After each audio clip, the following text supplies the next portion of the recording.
Bismillahirrahmanirrahim. Assalamualaikum warahmatullahi wabarakatuh. Alhamdulillah alladzi bi ni'matihi tatimmu shalihat wa bi fadlihi tatanazzalul barakatu wal khairat wa bi taufiqihi tatahaqqaqul maqasid wal ghayat. Asyhadu an la ilaha illallah wa asyhadu anna Muhammadar Rasulullah. Allahumma salli wa sallim ala Sayyidina Muhammad wa ala alihi wa sahbihi ajma'in, amma ba'du. Kaum muslimin dan kaum muslimat di sidang jamaah salat zuhur yang dimuliakan oleh Allah Subhanahu wa taala. Pertama-tama marilah kita memanjatkan puji dan syukur kita kepada Allah Subhanahu wa taala yang masih memberikan kita nikmat iman, nikmat sehat dan juga nikmat kesempatan untuk kembali berjumpa dengan bulan Ramadan pada tahun ini, dan alhamdulillah hampir setengah Ramadan telah kita lalui ya. Jadi hari ini adalah hari yang ke-14 dan juga kita memohon doa kepada Allah Subhanahu wa taala, mudah-mudahan amal ibadah puasa Ramadan yang kita lakukan 13 hari yang sebelumnya menjadi amalan yang makbul, diterima di sisi Allah Subhanahu wa taala. Amin.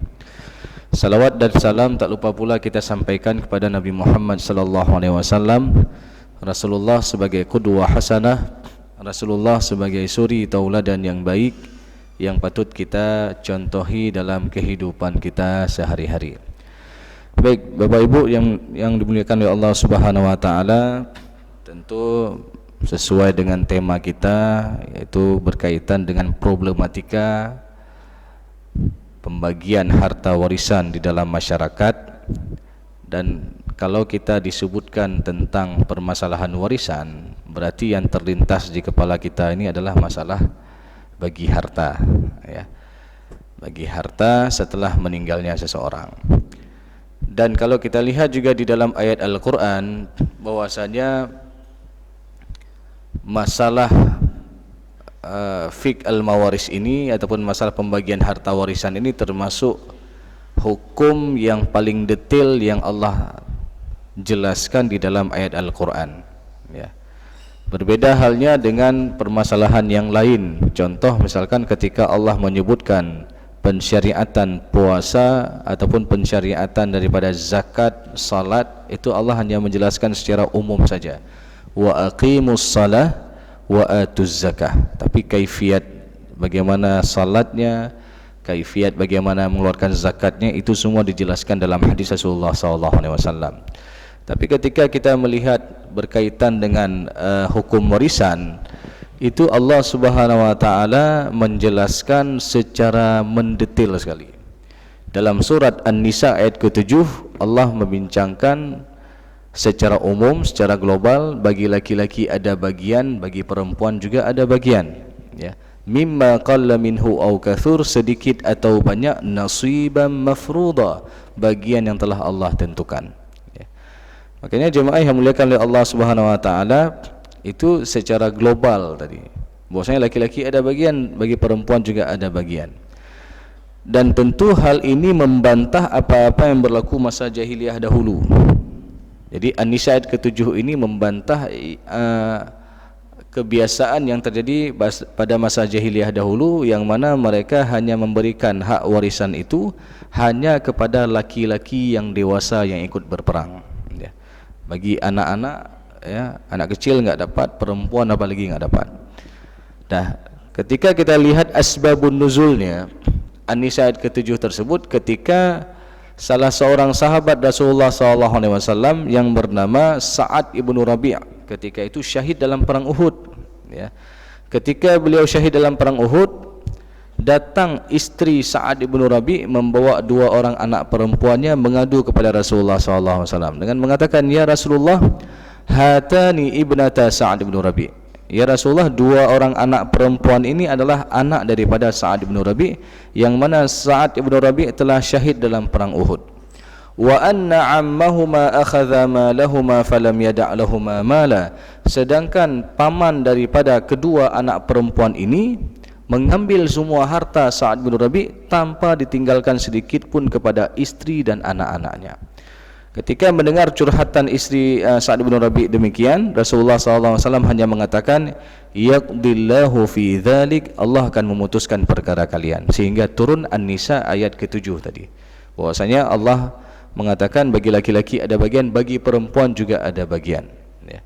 Kemudian secara detailnya di dalam surat An-Nisa ayat ke-11, ayat ke-12 dan ayat 176, ya, berkaitan dengan bagian masing-masing ahli waris, ya.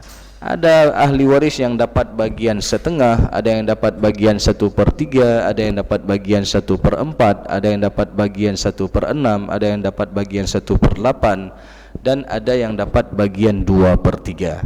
Jadi 6 bagian ini yang Allah sebutkan di dalam Al-Quran, dan semua ahli waris ataupun semua bagian-bagian ini ada pemiliknya sesuai dengan ketentuan yang berlaku, ya. Contoh misalkan, siapa yang berhak dapat bagian setengah? Misalkan suami dapat bagian setengah daripada harta almarhumah istrinya. Kapan? Ketika almarhumah istrinya ini tidak ada keturunan. Ini dalam surat An-Nisa ayat ke-12, walakum nisfu ma taraka azwajukum illam yakul lahunna walad. Siapa lagi yang dapat bagian setengah? Contoh yang lainnya, seorang anak perempuan semata wayang, tidak ada anak laki-laki dan dia hanya anak satu-satunya perempuan, maka anak yang perempuan ini, yang semata wayang ini juga dia dapat bagian setengah, ya. Wa in kanat wahidatan falahan nisfu, ya, dalam surat An-Nisa ayat ke-11. Kemudian siapa lagi yang dapat bagian setengah? Ya, yang dapat bagian setengah ada saudari kandung, ya. Maknanya adik daripada almarhum yang perempuan satu orang, ya. Syaratnya apa? Ketika almarhum yang meninggal ini tidak ada keturunan dan tidak ada lagi orang tua, tapi dia punya satu orang saudari kandung saja, maka untuk saudari kandung ini dia dapat bagian setengah. Dan ini dijelaskan di dalam surat An-Nisa ayat 176 tentang permasalahan kalalah. Yastaftunak qulillahu yuftikum fil kalalah in imru'un halaka laysa lahu waladun walahu ukhtun falaha nisfu ma tarak. Jadi bagian yang sangat detail sekali Allah jelaskan di dalam Al-Quran. Kemudian jemaah yang muliakan oleh Allah Subhanahu wa taala, berkaitan dengan keutamaan ilmu faraid ini, Rasulullah SAW juga menyuruh kita untuk mempelajarinya. Di dalam hadis yang diriwayatkan oleh Abu Hurairah, Rasulullah SAW mengatakan, ta'allamul faraidha wa 'allimuhun nas. Pelajarilah ilmu faraid dan ajarkanlah kepada yang lain. Fa innahu nisful ilm, sesungguhnya dia adalah setengah daripada ilmu. Kenapa dikatakan ilmu faraid ini adalah setengah daripada ilmu? Karena ilmu ini berkaitan antara orang yang meninggal dengan orang yang hidup. Kemudian ilmu ini tidak hanya kita berbicara dalam konteks fikihnya saja, tapi di sana ada ilmu hisabnya, ada ilmu perhitungannya, ilmu akuntansinya, ilmu sosial juga ada di situ. Wa huwa yunsa, bahkan Rasulullah mengatakan ilmu ini termasuk ilmu yang dilupakan, ya. Sehingga tidak banyak daripada para dai, ya, pendakwah yang mengangkat isu tentang permasalahan faraid ini, ya, di masjid-masjid, ya. Karena kalau kita lihat kasus yang terjadi di masyarakat, kasus sengketa masalah warisan ini juga termasuk kasus kedua terbanyak setelah kasus perceraian di mahkamah, ya, dengan segala bentuk problematikanya. Apakah di sana masalah hibah, masalah penguasaan harta warisan oleh ahli waris tertentu dan lain sebagainya. Jadi maka ini termasuk ilmu yang dilupakan, kata Rasulullah SAW. Wa huwa awwalu syai'in yunza'u min ummati, bahkan ilmu tersebut adalah salah satu ilmu yang paling awal dicabut daripada umatku, kata Rasulullah. Maka ketika sebuah ilmu itu akan dicabut, apa yang terjadi? Wa tadhharul fitan, akan banyak timbul fitnah-fitnah, ya. Jadi, sehingga kita melihat, ya, fitnah harta ada di antara abang beradik, tidak lagi silaturahim, tidak lagi saling sapa karena ribut masalah harta warisan. Bukan hanya sampai di situ, bahkan ditanamkan kebencian lagi kepada anak-anaknya, ya. Nyobek jak rumah apa hanapah, ya. Sampai seperti itu. Bahkan di berita acara di mahkamah itu sampai-sampai ada yang kita lihat macam-macam kejadiannya, berita acaranya. Ada yang sampai pukul-pukul antara abang beradik, dan na'udzubillah ada yang sampai bunuh-membunuh, ya. Maka oleh karena itu jemaah yang muliakan oleh Allah Subhanahu wa taala, tentu penting kita menyadari tentang berkaitan dengan permasalahan kewarisan, ya, dalam ya paling tidak dalam kehidupan kita sehari-hari, dalam masyarakat kita sehari-hari kita melihat bahwasanya banyak terjadi permasalahan yang berkaitan dengan harta warisan itu sendiri.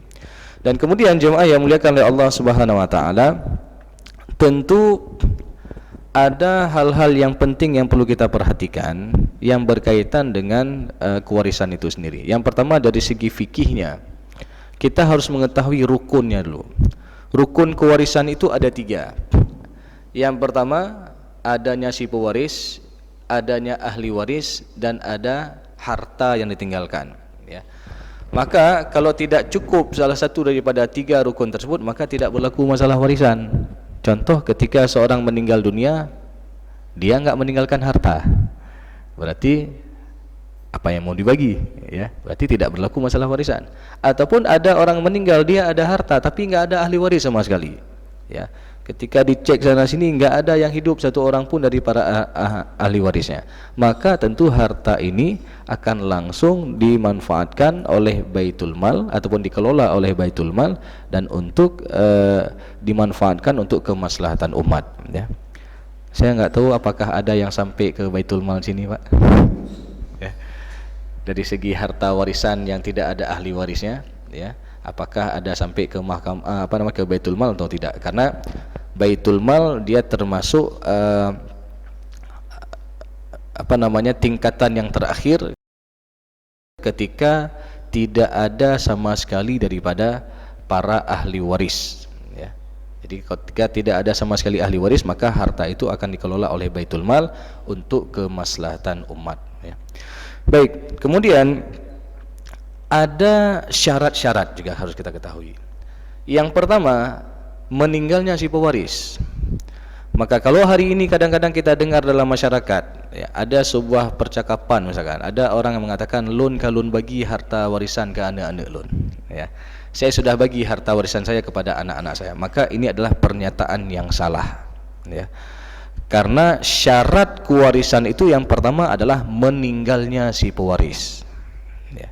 Maka kalau ada orang bilang seperti tadi, ya, kita bilang boleh itu dikatakan sebagai harta warisan, tapi dengan syarat apa? Harus meninggal dulu, ya.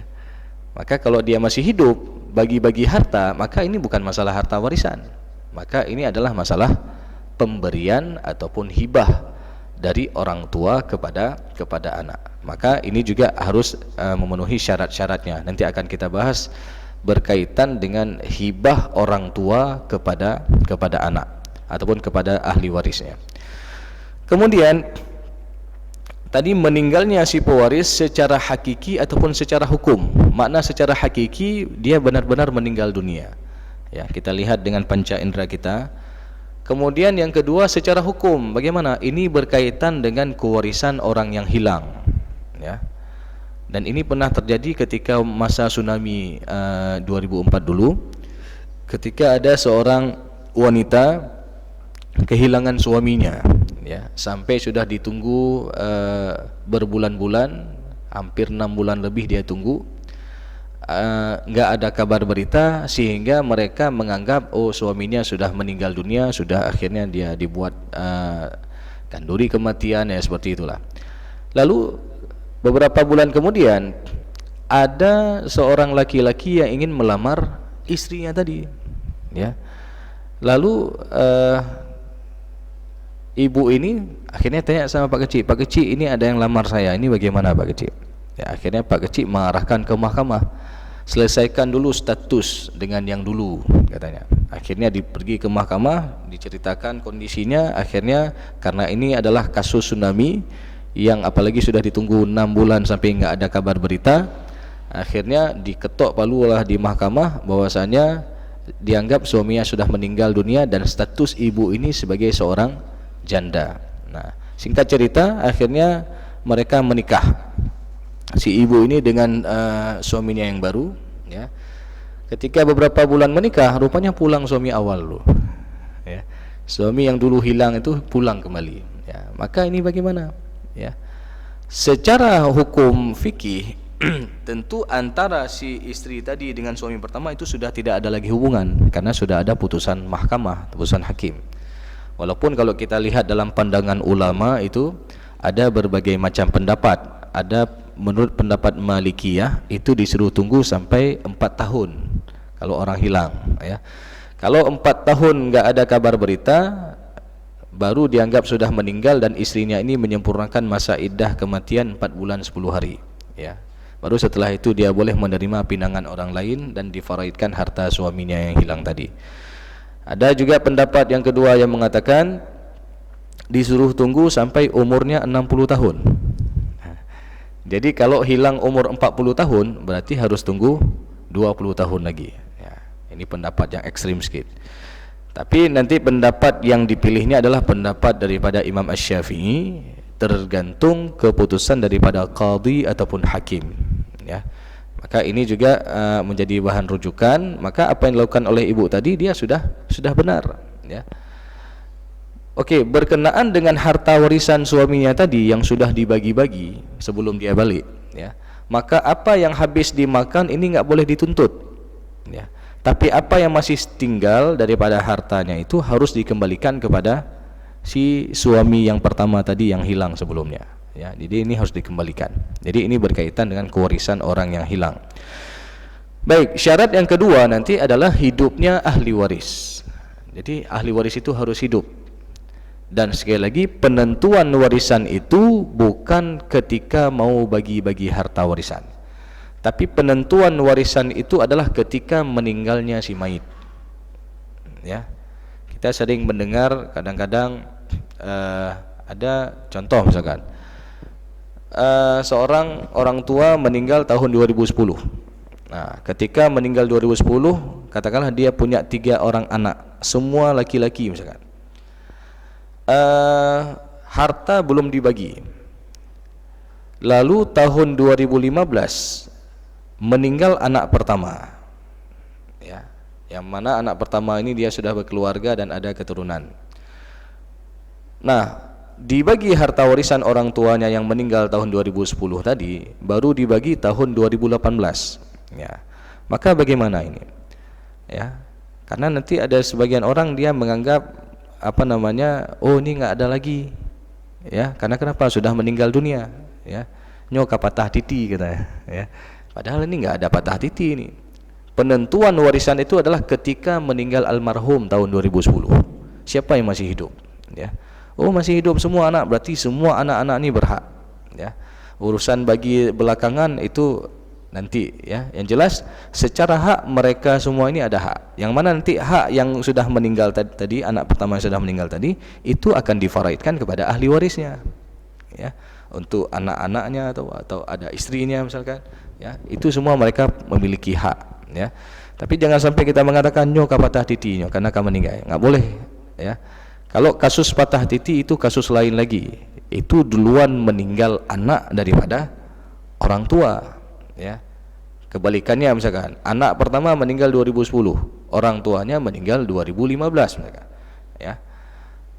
Jadi maka dalam hal ini, ya, apakah si anak pertama tadi yang duluan meninggal dari orang tuanya ini ataupun dia ada cucu, ya, apakah si cucu ini mendapatkan harta warisan dari kakeknya yang meninggal, ya. Memang secara hukum dia terhalang dengan pamannya, dengan saudara ayahnya, ya. Tapi di dalam An-Nisa ayat ke-8 itu Allah Subhanahu wa taala menyebutkan wa idza hadaral qismata ulul qurba wal yatama wal masakin farzuquhum min wa qulu lahum qawlan ma'rufa. Dan ketika pembagian harta warisan itu ada kerabat, ada fakir miskin, ada anak yatim dari pihak keluarga, farzuquhum min, disuruh kasih juga kita, ya. Jadi enggak boleh kita katakan hai dua kepada titi ya Allah gede anjir, ya. Bahkan nina istilah alam adatnya nah hak raheung loh, ya. Juk hak raheung, walaupun ketika pembagian warisan itu ada orang hadir juga, kata kasih juga dia, ya. Ini apalagi yang masih ada hubungan kekerabatan, ya. Jadi ini juga kita berikan. Walaupun nanti dari segi hukum Islam, kalau di Timur Tengah itu ada namanya wasiat wajibah. Wasiat yang wajib diberikan kepada cucu yang sudah duluan meninggal orang tuanya, ya. Ataupun nanti kalau di negara kita ada namanya istilahnya ahli waris pengganti, ya. Jadi si cucu ini menggantikan posisi orang tuanya yang sudah duluan meninggal. Intinya ya, aturan-aturan ini sebenarnya ingin menjalankan amanat daripada Allah Subhanahu wa taala dalam surah An-Nisa ayat ke-8 tadi. Intinya suruh kasih juga. Jangan kita enggak kasih. Bahkan tidak hanya itu, wa qulu lahum qaulan ma'rufa, dan hendaklah kita berkata kepada mereka dengan perkataan yang baik. Jadi enggak boleh kita katakan sebagai seperti contoh tadi, hai lo kepada diti, anak merempak li. Kadang-kadang ini mencuri hati anak yatim, ya. Jadi ini kita berkata dengan perkataan yang baik. Baik, kemudian hal yang perlu juga kita ketahui berkaitan dengan fikih dasar daripada fikih warisan ini. Yang pertama tadi rukun, yang kedua syarat, yang ketiga sebab. Sebab mendapatkan harta warisan yang pertama itu adalah adanya hubungan nasab yang hakiki. Makna hubungan nasab yang hakiki ini adalah adanya hubungan darah. Berarti yang tidak ada hubungan nasab yang hakiki, seperti contoh anak angkat, ini tidak dapat harta warisan, ya. Jadi anak angkat itu tidak mendapatkan harta warisan. Lalu kalau ditanya bagaimana hukum mengangkat seorang anak, ya. Hukum mengangkat seorang anak, ketika kita lihat dulu sejarah Rasulullah SAW pernah mengangkat Zaid bin Harithah sebagai anak angkat Rasulullah SAW. Jadi saking dekatnya Zaid bin Harithah dengan Rasulullah SAW, sampai-sampai para sahabat ketika itu memanggil sudah namanya Zaid bin Muhammad, ya. Katorat dengan Nabi Muhammad, sudah dekat sekali dengan Nabi Muhammad. Jadi bukan dipanggil lagi dengan nama ayahnya. Sehingga ketika panggilan ini terjadi, ya, datang teguran daripada Allah, di mana Allah berfirman dalam surat Al-Ahzab ayat kedua dan ayat yang ketiga, ud'uuhum liabaihim, panggillah anak-anak angkatmu itu dengan nama ayah-ayah mereka. Huwa aqsatu indallah, dan itu lebih adil di sisi Allah Subhanahu wa taala. Fa in lam ta'lamu aba'ahum fa ikhwanukum fid din wa mawalikum. Maka jikalau kalian tidak mengetahui siapa orang tua mereka. Kadang-kadang kita lagi goes ataupun lagi jalan, lagi jogging misalkan, lihat ada jumpa anak pinggir jalan misalkan. Maka apakah anak ini boleh kita asuh? Boleh. Tapi yang enggak boleh adalah kita berikan nasab atas nama orang tua angkat, itu enggak boleh, ya. Karena ini adalah satu kebohongan. Contoh, udah tahu dia sebagai anak angkat, kita olah di kakak kayak mana cara anak ini jadi anak kandung, ya. Maka ini satu kebohongan. Kebohongan itu akan berlanjut terus, ya. Kapan? Ketika anak ini sudah beranjak usia dewasa misalkan. Contoh yang diangkat ini misalkan anak perempuan. Maka anak perempuan ini ketika dia sudah baligh, ini bukan mahramnya bagi si orang tua angkatnya. Jadi ada batasan-batasan, ya. Jangan dianggap seperti anak dia sendiri dan lain sebagainya, ya. Ada batasan-batasan. Kemudian kebohongan berkelanjutan kapan? Pada masalah perwalian nikah nanti, ya. Orang tua angkat itu enggak boleh jadi wali nikah, ya. Dan kebohongan yang terakhir adalah ketika dalam permasalahan pembagian harta warisan, ya. Jadi sekali lagi, nasab yang dimaksud di sini adalah nasab yang hakiki, benar-benar adanya hubungan darah, ya. Kemudian sebab yang kedua mendapatkan harta warisan adalah adanya hubungan pernikahan dengan akad yang sah, ya. Maknanya ketika semua rukun-rukun nikah itu terpenuhi, ya. Kemudian juga secara legal negara ada pencatatan daripada KUA, maka ini dianggap mereka telah menikah dengan akad yang sah. Dan semata-mata mereka menikah dengan akad yang sah, maka mereka saling mewarisi. Contoh misalkan, tadi pagi akad nikah misal, ya. Setelah akad nikah jam 9 pagi misalkan, jam 10 meninggal suaminya, ya. Maka apakah istrinya tadi yang baru diakad dapat harta warisan daripada suaminya? Dapat. Jadi semata-mata dia melakukan akad nikah dengan akad yang sah, maka mereka saling mewarisi. Dan yang terakhir, jemaah yang muliakan oleh Allah Subhanahu wa taala, berkaitan dengan terhalangnya seseorang daripada mendapatkan harta warisan. Jadi terhalangnya seseorang daripada mendapatkan harta warisan, yang pertama karena status dia sebagai pembunuh orang tuanya, ya. Jadi contoh seorang anak membunuh orang tuanya, maka anak tersebut haram mendapatkan harta warisan. Ya. Jadi haram mendapatkan harta warisan. Kemudian yang kedua, seseorang terhalang daripada mendapatkan harta warisan apabila dia murtad ataupun keluar daripada agama Islam. Ya. Jadi kalau misalkan seorang anak murtad keluar daripada agama Islam, seminggu kemudian orang tuanya meninggal dunia, maka anak yang murtad tersebut tidak mendapatkan sama sekali harta warisan dari orang tuanya. Berdasarkan hadis Rasulullah SAW, orang Muslim tidak mewariskan kepada orang kafir, dan juga sebaliknya orang kafir tidak mewariskan kepada orang Muslim. Jadi ini jemaah yang muliakan oleh Allah SWT berkaitan dengan hal-hal mendasar terkait dengan problematika permasalahan pembagian harta warisan. Kapan sebaiknya pembagian harta warisan itu dilaksanakan? Ya, memang ketika kita melihat di dalam literatur fikih itu tidak disebutkan secara mendetail berkaitan dengan waktu pelaksanaan pembagian harta warisan, tapi secara tersirat, ya, bahwasanya pembagian harta warisan ini memang harus disegerakan, karena jikalau adanya penundaan dalam waktu yang lama itu juga banyak terjadinya istilahnya seakan-akan akan terjadi bom waktu terjadinya sengketa masalah warisan. Boleh jadi harta itu dikuasai oleh ahli waris tertentu, ya. Boleh jadi ada mungkin sebagian surat-surat penting yang hilang nanti, ya, nggak tahu kemana lagi, ya. Karena ada kejadian seperti ini. Ini baru-baru ini juga kejadian di daerah Nesu. Jadi meninggal orang tuanya udah lama nih, ya, udah tahun akhir 80-an meninggal orang tua. Punya 5 orang anak, ya. Jadi oleh anak-anak ini tidak langsung difaraidkan. Lalu dari kelima anak ini ada satu yang terakhir secara ekonomi dia bermasalah, ya. Sehingga abangnya yang paling tua bilang sama adiknya ini, adik tinggal aja di rumah ya rumah peninggalan almarhum lah, ya. Bukan rumah inti, ada rumah satu lagi, ya. Tinggal aja di rumah itu. Nah, jadi ketika, ya, singkat cerita dia sudah tinggal di situ, sudah berkeluarga, sudah ada keturunan, sampai dari beberapa anak ini meninggal dunia tinggal 2 orang lagi, ya. Termasuk yang bungsu tadi, ya, dia juga sudah meninggal. Jadi rumah itu sekarang tinggal anak-anaknya, ya, ataupun cucu daripada almarhum, ya. Jadi tinggal 2 orang lagi, ya. Sehingga yang 2 ini pernah suatu ketika pergi ke rumah ponakannya dari adiknya yang paling bungsu tadi.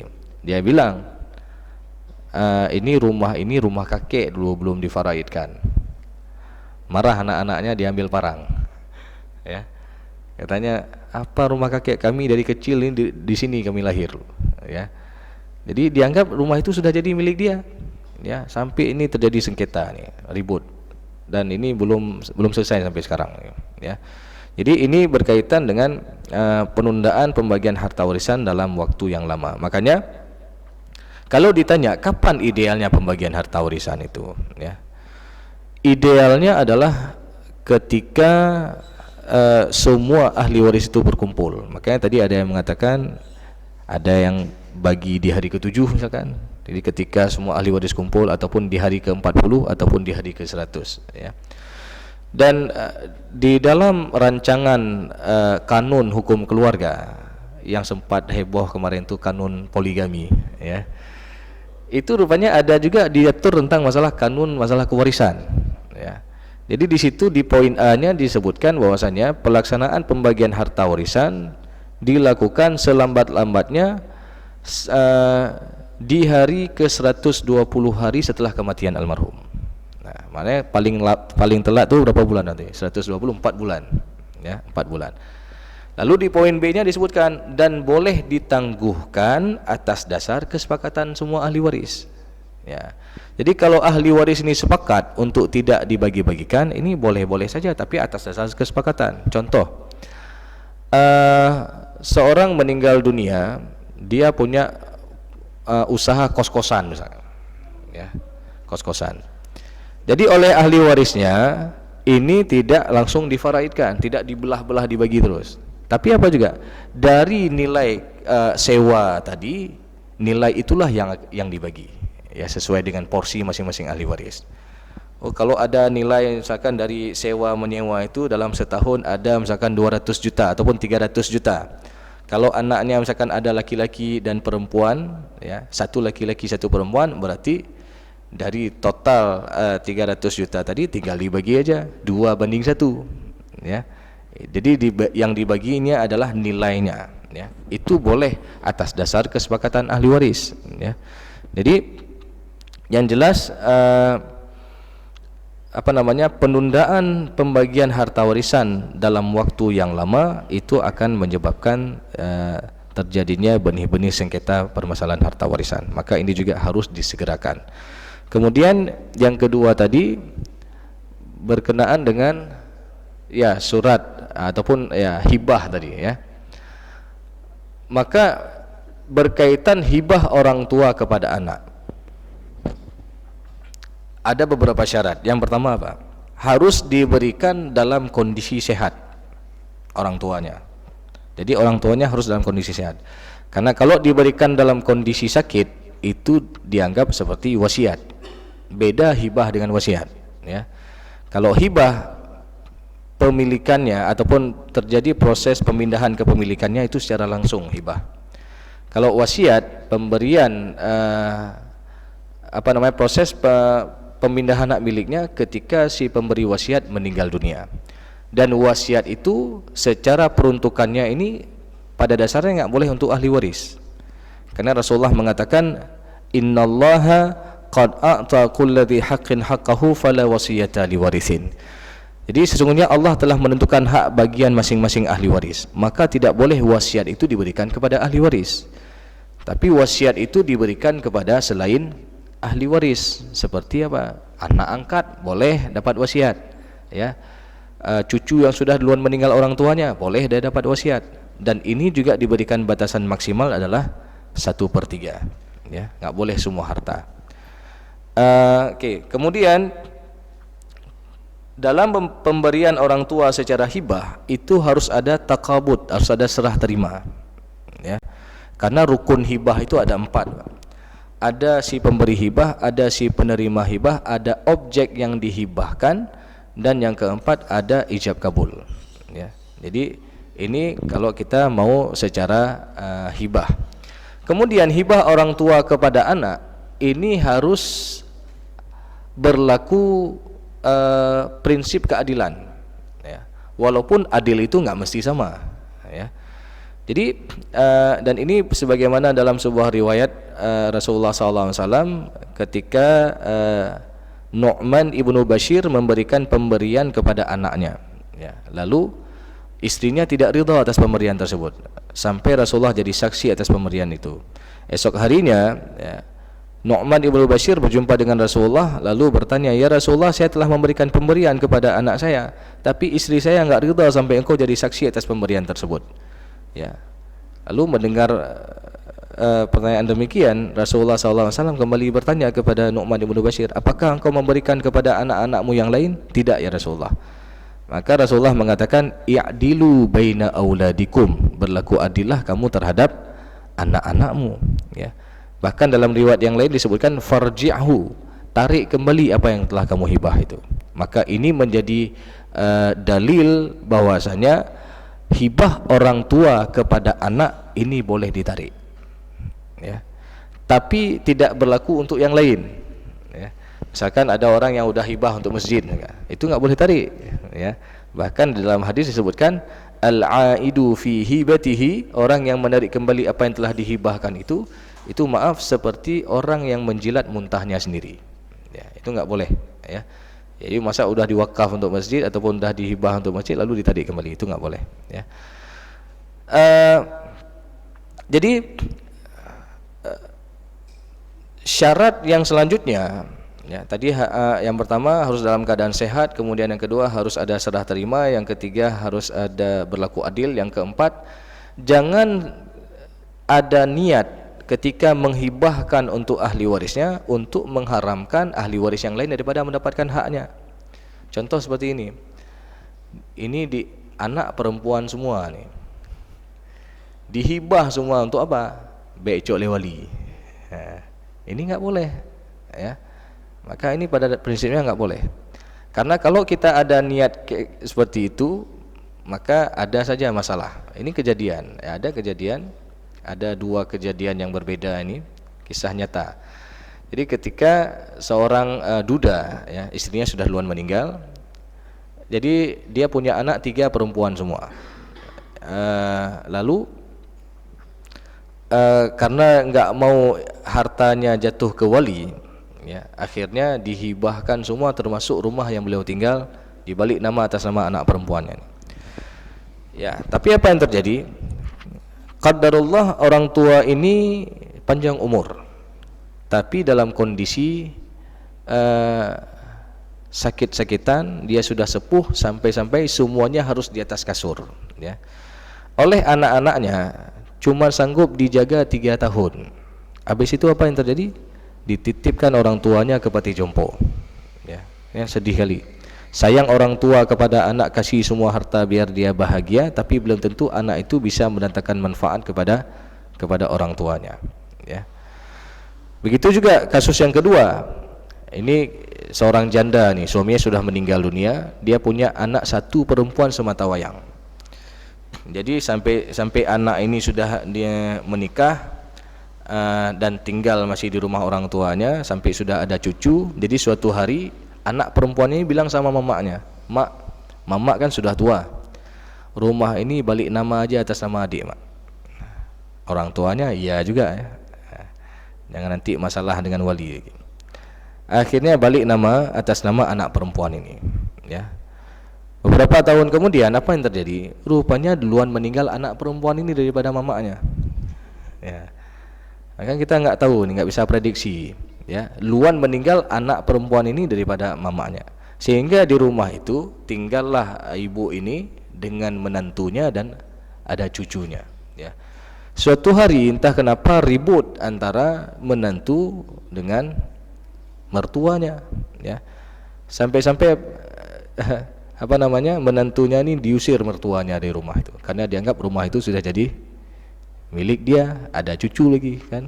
Nah, jadi ini sekali lagi karena ada niat buruk tadi agar wali nggak dapat tadi, ya. Padahal kalau kita lihat wali, ya, memang nggak semua wali itu baik, ya. Kadang-kadang ada wali yang hanya nuntut haknya saja, ya.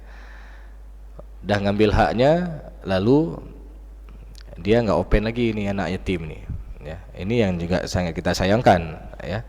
Tapi kalau ini dibawa ke mahkamah, boleh jadi dari mahkamah itu menganggap anak perempuan ini menghabiskan semua harta, ya. Makanya tergantung kondisi daripada walinya. Kadang-kadang ada wali ketika hidup almarhum nggak pernah silaturahim, ya. Begitu meninggal katruh ya lekehak. Jadi ini berkaitan dengan permasalahan kewalian ataupun permasalahan tadi tidak boleh kita menghibahkan harta secara keseluruhan, ya, dengan niat agar ahli waris yang lain tidak mendapatkan haknya. Mungkin seperti itu, Pak. Ya, baik. Berkaitan dengan adat, ya. Ini adat kita bahwasanya rumuh ke nineng, ya. Sedangkan yang laki-laki dia lampuh, ya, dan lain sebagainya. Jadi ini kalau kita berbicara dari segi hukum adat, ya, selama semua ahli warisnya ini ridha, maka ini tidak masalah, ya. Jadi antaradin yang penting. Jadi selama mereka ini ridha, oh ada masalah. Memang sudah dimaklumi yang namanya perempuan itu kalau terjadi apa-apa dengan keluarganya paling tidak dia ada rumah sendiri, Nah, sehingga atas dasar filosofi inilah ya, banyak orang tua kita dulu ya yang memberikan rumah itu kepada anak perempuan ya. Maka kalau ini memang diberikan ya dan atas dasar keredaan semua daripada ahli waris, maka ini tidak mengapa ya. Tapi jangan sampai yang hanya disayangi anak perempuan itu aja, rumah dah dikasih semua ni indang hijau mendum, yang anak kan hantar hijau tak apa. Itu enggak boleh ya. Bahkan kalau ini jadi permasalahan di kemudian hari, biasa jadi masalah itu ketika orang tuanya meninggal ya, baru jadi masalah ya. Maka kalau misalkan ini dipermasalahkan di kemudian hari ya, apalagi sempat sampai naik ke mahkamah syariah, maka segala bentuk pemberian orang tua kepada anak ini dianggap porsinya secara warisan. Kalau misalkan porsinya secara warisan dia dapat 500 juta misal, yang udah dikasih sama orang tua udah 800 juta, berarti dia harus tolak 300 juta untuk ahli waris yang lain ya. Maka kalau sudah terjadi permasalahan di kemudian hari, segala bentuk pemberian itu dianggap nilai warisannya. Jadi seperti itu. Tentu memang problematika masalah warisan ini sebenarnya banyak sekali ya. Termasuk kewarisan anak zina ya, kewarisan banci itu bagaimana ya. Kemudian kewarisan janin yang masih ada dalam kandungan orang tuanya ya. Ini juga ada permasalahan-permasalahan khusus, misalkan ketika seorang suami meninggalkan istri yang sedang mengandung 6 bulan misalkan. Nah, apakah janin ini juga mendapatkan harta warisan? Tentu dia mendapatkannya ya. Nanti ada perkiraan-perkiraannya. Jadi banyak sekali memang permasalahan-permasalahan khusus yang terjadi yang berkaitan dengan pembagian harta warisan di dalam masyarakat kita.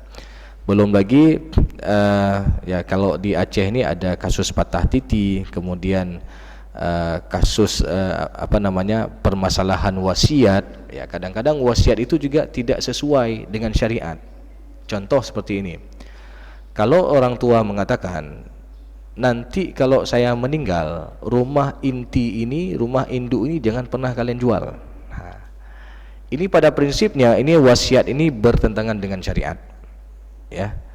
Karena ketika seseorang meninggal dunia, hartanya ini akan beralih dari pewaris kepada ahli waris. Kadang-kadang kita sempat heran juga, ada orang yang mampu ataupun dia mau mempertahankan wasiat orang tuanya sampai dia harus berutang kepada orang lain ya.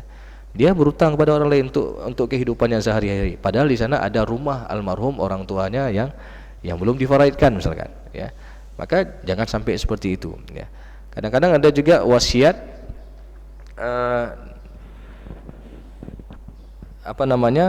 yang selain bertentangan dengan syariat itu sendiri ya. Bahkan dalam memberikan pemberian kepada anak, baik dengan cara tertulis ya, ataupun ya baiknya bukan hanya secara lisan, tapi dia harus dengan cara tertulis ya. Maka ini harus ada persetujuan daripada semua ahli waris ya. Kadang-kadang ada orang yang telah membagikan sebagaimana Bapak tanyakan tadi, ini untuk anak pertama item ABC, untuk anak kedua ABC, untuk anak ketiga ABC. Semua sepakat ini ya, sepakat. Tanda tangan hitam atas putih semua. Dan dibuat satu catatan bahwasanya selama orang tuanya ini masih hidup ya, maka ini adalah milik orang tuanya ya. Apakah boleh buat seperti itu? Boleh ya. Jadi yang penting semua transparan, semua diketahui oleh ahli waris, dan jangan lupa buat hitam atas putih. Begitu juga kalau ada pembagian secara musyawarah, secara kekeluargaan, itu tetap dibuat hitam atas putih berita acaranya. Karena orang bisa berubah dengan berubah kondisi, berubah waktu, berubah keadaan ya. Contoh yang hari ini, orang yang tanahnya dekat jalan tol ya, itu kan harga drastis naik ya. Ini secara hubungan kekerabatan juga ya, ini juga banyak masalah sekarang di sana ya. Yang dulunya harga tanah di sana tidak ada harga ataupun rendah sekali, tapi karena sudah dekat jalan tol, akses jalan tol sudah naik berlipat-lipat. Jadi makanya sebagaimana kita sebutkan tadi, berubahnya kondisi, berubahnya keadaan, berubahnya waktu itu bisa membuat berubah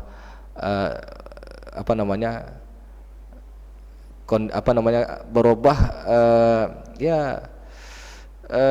kondisi seseorang, ya. Yang dulunya dia dulu nggak apa-apa, bagi rata sajalah.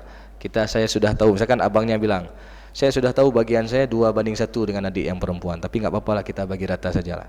Nah, hanya secara lisan. Begitu abangnya kondisi ekonominya sudah goyang, udah tuntut balik gitu.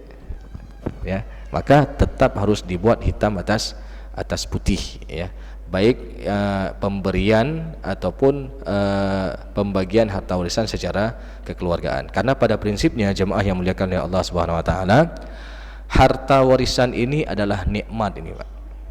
Karena kenapa? Harta yang kita dapat tanpa kita harus capek-capek kerja. Harta yang kita dapat tanpa kita harus mengeluarkan keringat. Jangan sampai harta ini berubah menjadi musibah dan malapetaka di antara para ahli waris, ya. Bahkan ini adalah hasil jerih payah orang tua kita dulu yang sudah kerja, ya, pontang-panting kerja, ya, demi anak-anaknya sejahtera. Tapi kadang-kadang juga kita melihat, terkadang ketika mereka tidak menyadari itu nikmat, maka itu akan berubah menjadi musibah. Ada yang sampai saling tuntut, ada yang anak tuntut mamaknya lagi, ya, sampai ke mahkamah. Nauzubillah min zalik. Maka oleh karena itu jemaah yang muliakan oleh Allah Subhanahu wa taala, mudah-mudahan apa yang telah kita sampaikan pada kajian siang yang berbahagia ini berkaitan dengan fiqh al-mawaris tentu bisa menjadi ilmu yang bermanfaat dan setidaknya membuka wawasan kita bahwasanya Islam mengatur hal sejak kita lahir sampai kita meninggal dunia. Bahkan pasca meninggal juga Allah telah mengatur bagian hak masing-masing ahli waris. Maka oleh karena itu, ketika kita melaksanakan sesuai dengan hukum Allah, maka di sana ada nilai ta'abbudi, nilai ketundukan kita kepada Allah Subhanahu wa taala, yang pada akhirnya insyaallah harta yang kita dapatkan itu menjadi harta yang berkah dan bisa kita pertanggungjawabkan di sisi Allah Subhanahu wa taala di hari akhir nanti. Mungkin ini saja yang dapat saya sampaikan, lebih dan kurang saya mohon maaf. Aqulu qauli hadza wa astaghfirullah li wa lakum wa lisa'iril mu'minin. Wassalamualaikum warahmatullahi wabarakatuh.